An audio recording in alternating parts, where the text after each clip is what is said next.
Isa na namang kagulat-gulat na araw sa inyong lahat. Change. Ito ang pinaka-importante sa bawat manlalaro to become successful. But sometimes, hindi lang sa isang manlalaro dapat manggagaling ang pagbabago. Sometimes, kailangan ng bagong environment. Sometimes, kailangan ng bagong mga teammates. Sometimes, a new system. And sometimes, a new coach. Even the great LeBron James needs to change teams to get multiple championships. The Golden State Warriors needs Kevin Durant to win another 2 championships. And the same thing with the Chicago Bulls. After the Jordan and Phil Jackson era ay hindi na sila nakabalik sa championship. In other words, ay napaka-importante ng mga changes para sa isang basketball player at sa palagay ko, ito ang kailangan ni Sotto ngayon. Nandiyan na, given ang kanyang talent and skills. Kahit ang kanyang power and strength ay malapit na niyang makukuha ang optimum level, but a little change may work wonders sa kanyang NBA dream. The read, rejected by Sotto.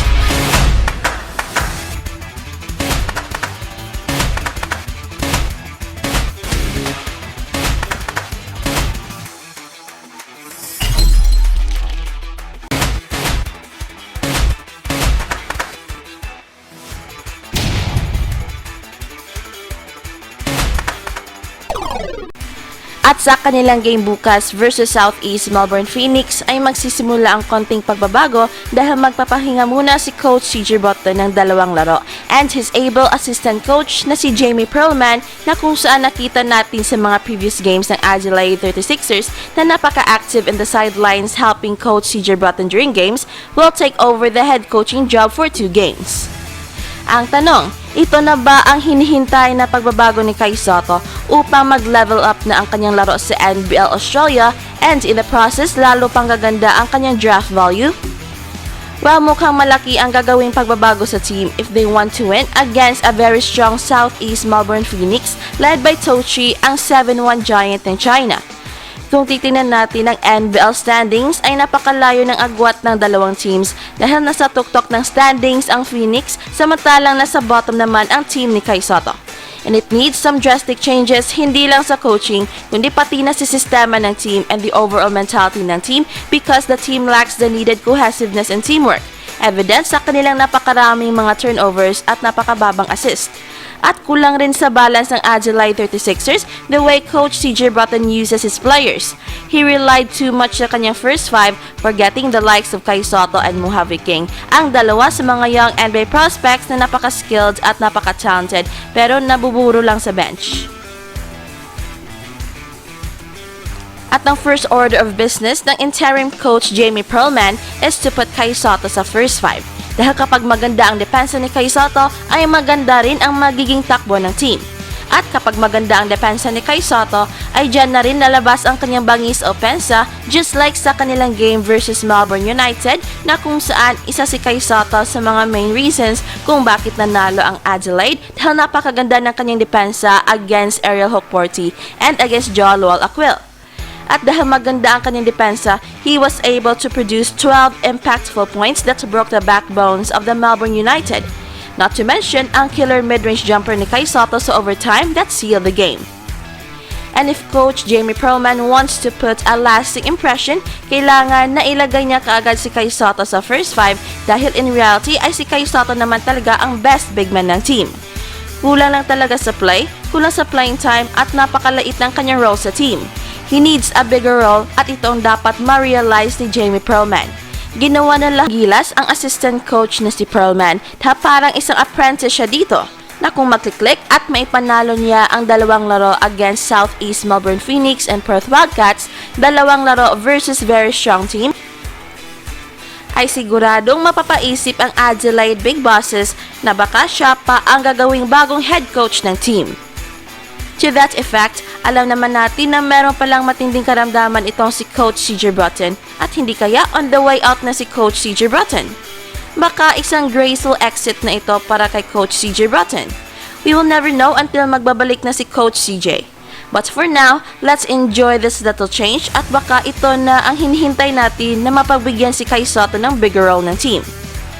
But in the event na pareho pa rin ang role ni Sotto at limited pa rin ang kanyang playing time, then I think that's the time for Sotto to reconsider. baka mali ang team na kanyang pinili. Pero huwag na lang nating pangunahan si Coach Perlman. Ang importante ay merong pagbabago and we are all hoping na ito'y makakaganda sa basketball career ni Kai Sotto. Sana ay makikita ng bagong coach na si Jamie Perlman ang hindi nakikita ni Coach CJ Broughton. Dahil kung tutuusin ay napakaganda naman talaga ang naiambag ni Kai Sotto sa team. And his mere presence inside ay napakalaking tulong na sa team. Much more his basketball IQ, his shooting, his defense, and his overall efficiency na palaging nabibigay ng team ng momentum every time nasa loob siya ng playing court. Kung papasahan pa sana siya ng mga point guards at lahat ng mga kakampi niya, ay for sure kaya ni Kai Sotto na umiscore ng 20 points per game kahit na 15 minutes lang ang kanyang playing time. Kaya lang parang bulag ang mga kakampi niya at yan ang dahilan kung bakit palaging talo. Walang pasahan, walang ball movement at walang players movement, kaya napakadaling depensahan ang kanilang offensive patterns. And on defense ay tamad lahat sa depensa at napakaraming mga open shots ang binigay sa mga kalaban. Ginawa na ni Kai Sotto ang lahat. And sometimes ay dalawang tao pa ang kanyang dinidepensahan pero walang tumulong sa kanya. Poor rotation sa depensa at kanya-kanya ang estilo ng laro. And if Coach Perlman wants to be successful, ay he has to change all of those. Madali lang naman ito dahil he just have to talk to the team na kung sana ay ibahin nila ang kanilang mindset na instead of scoring on one-on-one situations, ay they have to look for an open man. At huwag magpahuli dahil baka magugulat na lang kayo sa mga bagong balita. At kung nagugustuhan niyo ang ating channel, ay huwag kalimutang pindutin ang like and subscribe button, pati na rin ang notification bell upang updated kayo sa mga nakakagulat na balita. Salamat and see you around! Let's forget about the last game of Kai Sotto na kung saan muntik na siya mabalian ng tuhod. Buti na lang at hindi injury prone si Kai Sotto at pinagpag na lang niya ang sakit. It may be his worst game as a professional player, but the fact remains na maganda ang kanyang nilaro until the time na tinuhod siya ng isang Sydney Kings defender. But again, kalimutan na natin yan and let us look forward sa isang napakalaking challenge na naghihintay kay Kai Sotto against Southeast Melbourne Phoenix na kung saan finally ay magkakatapat na for the first time ang two of the best big men ngayon sa Asia na sina Zhou ng China at si Kai Sotto ng Pilipinas. Ito na ang ultimate showdown between Kai Sotto and Zhou at napaka-historic ng tapatang ito dahil ito ang first time na makakatapat ni Kai Sotto si Zhou at sa NBL Australia pa mangyayari. We all know na si Zhou ang isa sa mga cornerstones ng China pagdating sa basketball and he is the acknowledged best big man ngayon sa China.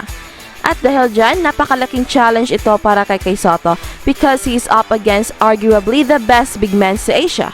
And Kai Sotto needs all our prayers upang maipakita niya sa buong mundo na mas magaling pa siya sa Chinese big man who is playing for Southeast Melbourne Phoenix.